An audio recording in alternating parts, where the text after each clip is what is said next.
Bapa di surga, senantiasa kami beroleh kasih karunia dan bersyukur atas nafas hidup hari ini. Kami boleh memuji menyembah Engkau, kami mengingat akan kabar baik ke seluruh dunia ini, sehingga hari ini kami boleh beribadah di gereja untuk perjamuan kudus di semua tempat. Karena kami yakin dan percaya penginjilan akan selalu terjadi ke seluruh bumi ini, hingga semua orang mengenal, mengerti, memahami kasih Kristus untuk dunia ini, untuk keselamatan jiwa-jiwa mereka. Kami mau mereka ke hadapan-Mu ya Tuhan. Kasih mereka yang dalam kegelapan, yang belum mengenal, belum mengerti, dan menolak. Tetapi semuanya adalah kasih karunia-Mu. Engkau yang akan berperkara kepada setiap orang menurut perbuatannya, menurut apa yang mereka percayai, dan menurut kitab kehidupan-Mu. Siapapun kami, anak-anak-Mu, kami mau ada nama kami tertulis di kitab kehidupan-Mu, karena kami mau hidup selama-lamanya bersama Engkau, Sang Terang Hidup, yaitu Yesus Kristus. Amin. Pembacaan kita pada siang menjelang sore hari Minggu ini terambil dari Amsal 25 ayat 1 hingga 28 dengan perikop Amsal-amsal Salomo yang dikumpulkan pegawai-pegawai Hizkia yang berbunyi demikian. Juga ini adalah Amsal-amsal Salomo yang dikumpulkan pegawai-pegawai Hizkia Raja Yehuda. Kemuliaan Allah ialah merahasiakan sesuatu, tetapi kemuliaan raja-raja ialah menyelidiki sesuatu. Seperti tingginya langit dan dalamnya bumi, demikianlah hati raja-raja tidak terduga. Sisihkanlah sanga dari perak, maka keluarlah benda yang indah bagi pandai emas. Sisihkanlah orang fasik dari hadapan raja, maka kokohlah tatanya oleh kebenaran. Jangan berlagak di hadapan raja atau berdiri di tempat para pembesar, karena lebih baik orang berkata kepadamu, naiklah kemari, daripada engkau direndahkan di hadapan yang mulia. Apa matamu lihat, jangan terburu-buru kau buat perkara pengadilan, karena pada akhirnya apa yang kau dapat lakukan kalau samamu telah mempermalukan engkau. Belalah perkaramu terhadap samamu itu, tetapi jangan buka rahasia orang lain, supaya jangan orang yang mendengar engkau akan mencemoohkan engkau, dan umpat terhadap engkau akan tidak hilang. Perkataan yang diucapkan tepat pada waktunya adalah seperti buah apel emas di pinggan perak. Teguran orang yang bijak adalah seperti cincin emas dan hiasan kencana untuk telinga yang mendengar. Seperti sejuk salju di musim panen, demikianlah pesuruh yang setia bagi orang-orang yang menyuruhnya. Dia menyegarkan hati tuan-tuannya. Awan dan angin tanpa hujan, demikianlah orang yang menyombongkan diri dengan hadiah yang tidak pernah diberikannya. Dengan kesabaran seorang penguasa dapat diyakinkan, dan lidah lembut mematahkan tulang.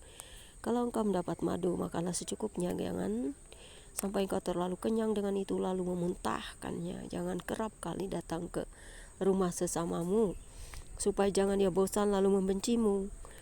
Orang yang bersaksi dusta terhadap sesamanya adalah seperti gada atau pedang atau panah yang tajam.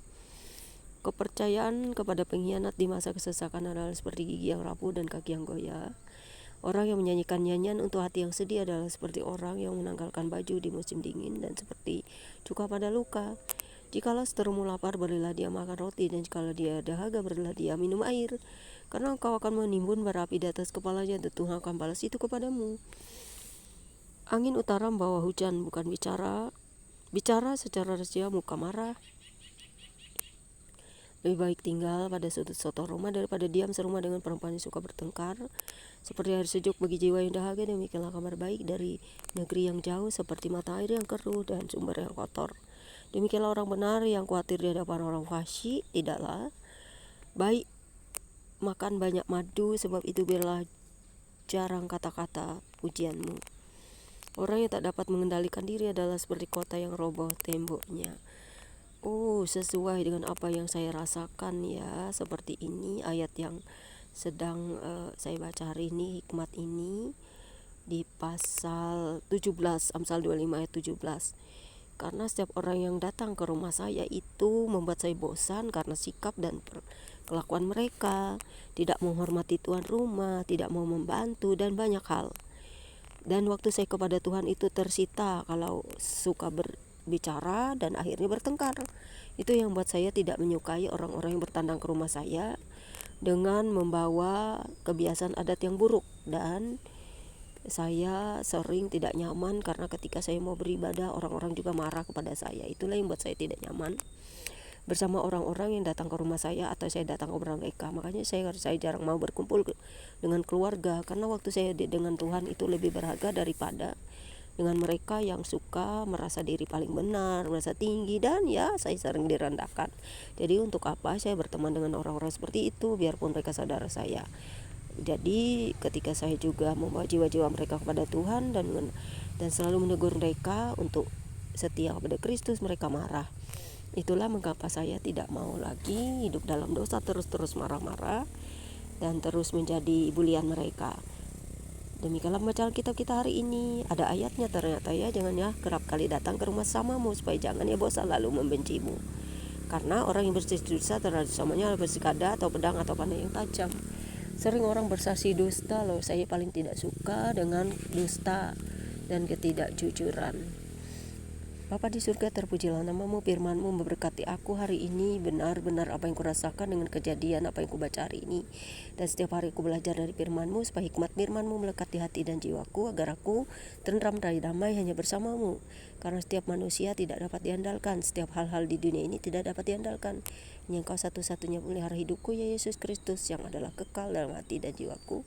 Terangmu melebihi apapun yang ada di dalam seluruh dunia ini, karena Engkau adalah terang dunia. Cahayamu menyilaukan kami, membuat kami damai dan bahagia selalu bersamamu. Amin. Tuhan Yesus memberkati. Demikianlah bacaan kita hari ini. Bertobatlah selagi ada waktu.